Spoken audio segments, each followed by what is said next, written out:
Perhatikan pernyataan berikut, ada 5 pernyataan.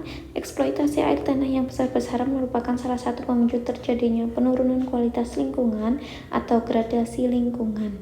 Hal tersebut terjadi karena pemanfaatan air tanah secara berlebihan akan berdampak seperti ditunjukkan nomor. Kalau kayak gini tuh eksploitasi air tanah besar-besaran biasanya di Indonesia, bukan biasanya sih, lebih di Indonesia sudah ada contohnya, yakni adalah di daerah Jakarta. Dia pemanfaatan air tanahnya itu udah melampaui batas normalnya, jadi kayak udah melakukan eksploitasi air tanah besar-besaran. Dan ketika air tanah dangkal itu sudah habis, kebanyakan atau mungkin badan-badan atau perusahaan-perusahaan besar dia akan mengambil air tanah dalam.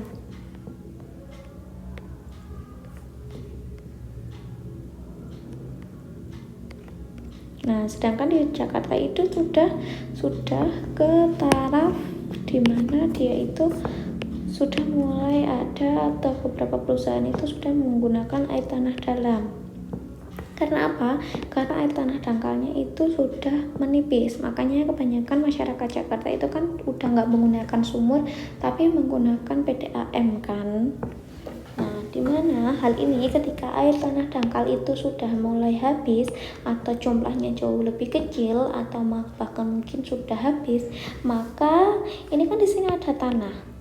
Tanah ini akan turun karena ininya sudah habis, airnya ini sudah habis, maka air tanah permukaan itu akan turun. Kemudian dampaknya lagi adalah ketika air tanah turun, di sini kan ada laut. Kemudian di sini ada sumur. Air laut ini akan melakukan intrusi atau pemasukan air laut ke dalam sumur-sumur, baik itu sumur freatis ataupun sumur artesis, sehingga yang bisa atau mungkin eksploitasi air tanah itu akan berdampak kepada beberapa hal, diantaranya adalah intrusi air laut dan permukaan tanah turun.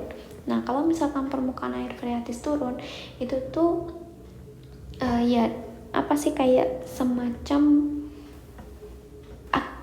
semacam kegiatan dari warga itu. Kalau misalkan kamu terlalu banyak mengambil air freatis, ya udah nanti bukan permukaan airnya, tapi lebih dampaknya itu adalah ke lingkungan. Jadi dampaknya itu lebih ke permukaan tanahnya. Kemudian makanya di Jakarta itu kan udah turun permukaan tanah sekian senti atau meter selama setahun gitu kan. Jadi jawabnya yang tepat adalah yang A.